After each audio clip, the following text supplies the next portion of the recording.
You know, there seems to be such a dead period when it comes to college football conversation. Okay, you play Ohio State, you win the Big Ten championship. It's conference championship bowl, conference championship week. If not for injury with Blake Corum, Donovan Edwards, and transferring in the portal of Cade and Eric All, we would have nothing to talk about. Exactly, and then all of a sudden, you know, you've got the college football playoff showing that Tuesday after conference championship week, and then you go dark for like 3 weeks. I mean, there's no conversation about anything. So. Yeah. I mean, the ability to get excited about your football team kind of goes down the tubes a little bit. It is only ramped up now as we are just a couple of days away from Michigan and TCU playing in the college football playoff. And just a side note about this, and I did this earlier today on Fox, and if you're watching on fox2detroit.com, thank you so much for that. Fox 2 on Tubi as well, or the Fox 2 News app. If you're a Michigan State fan, you are rooting for TCU, correct? I mean, when Michigan State played Alabama in 2015 in the college football playoff, I literally bought an Alabama hat. I think that might have been my first ever Amazon purchase. Oh, wow. That was my first ever Amazon purchase. Because I would just go up to Dunham's or Dick's or somewhere. Yeah. Or MC Sporting Goods. MC Sporting Goods. Or they no longer exist. Or Lids. Oh, Lids. Yeah, of course I do. And buy a hat. Well, I had braids. Of course I remember lids. I think the malls didn't even have lids anymore. And I was like, where am I going to get an Alabama hat? So that was my first ever Amazon purchase, was the Alabama hat that I bought to wear during the Michigan State Alabama game. You know what's so crazy about it is, and I could sound wrong, I could be giving Michigan State way too much credit. I could be giving them much more credit than they deserve, but I don't think that Michigan State is rooting for Michigan to lose to TCU. Like, I don't, and maybe even be, and for the reason that it could be a little more sinister than it is good. I don't think they want to lose to TCU. One, they expect us to beat TCU. We expect to beat TCU. We're going to beat TCU. I think they want us to at least get to the national championship and then lose. They don't, and I'll tell you why. Uh-oh. 2 reasons. Okay. One, they don't want your school to go further than their school ever went. But we've already been twice, and they haven't. So we've already been further. That's okay, but they haven't gone past. I see what you're saying. The first round. Yeah, they haven't won They have not won it. Michigan has the same amount of wins in the college football playoff as Michigan State does right now. That's very true. And that's 0. That's very true. Can that change this week? And then that's very true, actually. Our good friend Rico Beard, my former radio partner, your friend, texted me this morning. I'm on Michigan, baby. Texted me this morning and said, go TCU, Horned Frogs, because I asked the same question to Kelly Rowe, who is a Michigan State gal. And I don't blame you. I can't imagine if you're a Michigan State fan, you're rooting for Michigan in this spot. But see, there's some miserable fans in the rivalry, and there's some some decent, some good fans. And what I mean by that is, like, when Michigan State's playing in the basketball tournament, and I know it's a different sport, I'll bring it back to football. I'm cheering for Michigan State. Yeah. I want them to win. Like, Magic Johnson's like an uncle of mine. I agree. Like, Mateen Cleaves is like a brother of mine. It's different. I cheer for them up until the national championship, and then I have to make the decision. I'm like, do I want them to have another one or no? And the answer is always no. But I at least like them getting to the game before I turn into a cold-hearted Michigan fan. In football, it's the same. I'm like, I want Michigan State to have, like, even Rose Bowls. Like, I wanted Michigan State to beat Stanford. I think they beat Stanford. I wanted that to happen. I wouldn't mind Michigan State getting to the national championship, but then I don't want them to win that, if that makes sense. It does make sense, but at the same time, I, too, root for Michigan State's basketball team. I got you. Because there is just something about Tom Izzo that I think it just transcends the rivalry. It's just true. He's such a gentleman. He's in the fact that he respects the rivalry. He respects the state. He's never done anything for us to say we hate you. Right. As it relates to our rivalry. Now, he ran it up one time in the rivalry, but you know what? I'd have done the same thing if I was in his spot. Steve Fisher's done that. Exactly. So, for whatever reason, Michigan fans, many of them, I don't want to say most of them, but I do think most Michigan fans respect and love Tom Izzo. Yeah. I love Tom Izzo. I got a lot so of love Michigan for State's basketball team wins, I'm all for it. And then when I played at Michigan, like Lloyd loved Tom Izzo. Like when I was at Michigan, like they would link up, they would have dinners, you would see pictures. He would talk about Tom Izzo from time to time. So it was such a respect there that it kind of dropped the guard. Like I give an example as I'm looking at JB wearing red. There was so much hate for Ohio State when I was there. Like Lloyd didn't like Cooper, he didn't like Tressel, didn't like Ohio State, didn't like any of that. He hated the color red. So I didn't even wear red until I was in like year 7 of the NFL. I still don't like wearing red. I look good in it now, but it's still far and few in between. But that's how it was. But I was conditioned to know that it was not okay to like anything about Ohio State. Meanwhile, with Michigan State, Lloyd's relationship was so dope with Tom Izzo.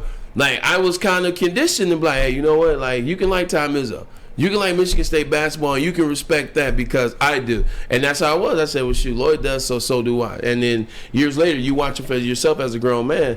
Like, I love everything about Tom Izzo. All coaches have made mistakes, and he's no different. But I love Tom Izzo more than I do not like him. Yeah, absolutely. And conversely, in football, I will always root for MSU and Ohio State up until the big moment. Play them. Right, and then I'm not cheering for Ohio State, but I will cheer for Michigan State. Yeah, I don't want to say actively cheer. I'm not cheering, but I do wish you want that 12-12. Yeah, because how great was the game at the end of the season this year? It was everything. It was. It was, and it was the highest rated college football game in the regular season in 11 years. By the way, I got those some information out there because. It will help us as we say things. I kept saying that Michigan was the most viewed college football brand. Michigan was the brand. It's not completely accurate. Ohio State's still number one.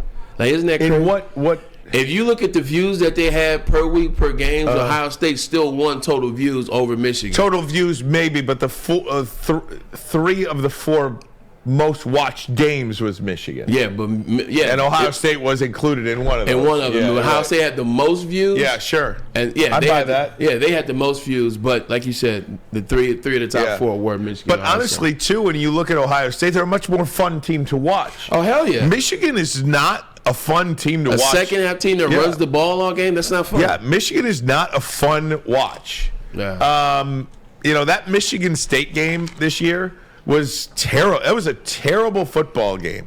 The second half of the Penn State game was nice. The Ohio State game was nice, but you basically played 2 football games this year, 1.5 football games that your fans really were excited about. I mean, that Illinois game was ugly AF. It was terribly ugly. The Iowa game, ugly. I mean, there was no excitement to watch this year. But let me ask you this question, though, Ryan. Yep. We kind of touched on this yesterday. With that being said, would you rather Jim Harbaugh implement some more passing, and especially now that JJ's shoulder seems to feel better, and we know that it was a kind of nagging injury that he was overcoming in terms of a fresh shoulder surgery? Would you rather him try to change it up a little bit, throw some passing there more? JJ turns into a quarterback that throws for 225 a game, maybe 240. Would you rather that, or would you rather what works consistently? Would you just run the ball and out-endure people in the second half? I forgot what game it was, Braylon. But was it this season? Yes, it was this season. But it was a game where Michigan was running the football every play and literally getting to the second level before they were even touched. The running backs, minimum 7-yard gains. Penn State. Was that Penn State? Penn State. And dominated Penn State. Yeah. And I was thinking to myself, as much as this is boring, I feel like, as much as I want JJ to throw the football, why would you ever, as a football coach, go away from something that is literally getting you 7 yards every time you do? So that's one. 2, to answer your question directly, I want Jim Harbaugh and I want Dan Campbell and Ben Johnson and Sharon Moore and whoever else to utilize the talent that you have. Yeah. I feel like I just feel like J.J. McCarthy, Ronnie Bell, Andrell Anthony. Gotta talk about him. Yeah, we do have to talk about him. Roman Wilson, Cornelius Johnson. I feel like Darius those Clemens, are I feel like those are very talented guys. Schoonmaker, Loveland. Schoonmaker, Loveland, and those guys are getting in on it now. But I feel like those wide receivers specifically, their talents were not utilized. And I think as a Michigan fan, that is the one aspect to this season that I did not like. Yeah. And it was great, Blake Corum and winning. And I'm nitpicking here, perhaps. Perhaps I am nitpicking. But that is the one aspect of this season that I did not like. A little bit of you're holding back talent, and I never like to hold back talent. You can still be 12-0, or you can still be 11-0, and play the way Ohio State plays. Be exciting a little bit. Get your guys out on the edges. But be soft. But be soft, sure. But you can also have that toughness and run the football. Michigan had both, and I felt like they did not utilize that pass game enough. I don't think you're nitpicking. I think it's a conversation that you have when you get to the top. Like, when Alabama first started getting to the top in 2009, Mark Ingram was the Heisman. He rushes for 1,686 yards, 18 touchdowns. I think he catches a couple. Great point here you're making. As well, they ran the ball. Now, they had Julio Jones and Mays at wide receiver, but they were just throwing basic stuff to them. It was like, hey, Julio, you're bigger, stronger, faster. Everybody, here's a zero screen. Go to the house. Hey, Julio, here's a deep post every once in a while. But we're going to run the ball. And if you look at what came from that was Mark Ingram, and then it went to Quentin Richardson, Trent Richardson. Yeah. Then it went from Trent Richardson to T.J. Yeldon to Nate Scarborough. The list goes on of running game, but at the same time, you did see Nick Saban and those guys say, you know what? We're just running the ball. We got to start adding a different variety. So now you start seeing the wide receivers that really start. Jalen Waddle, Devontae Smith. You can go far as back as Amari Cooper. Yeah, Amari Cooper. He's the one that really got it going. And so, and Mays, and you talk about Julio, but they nitpick.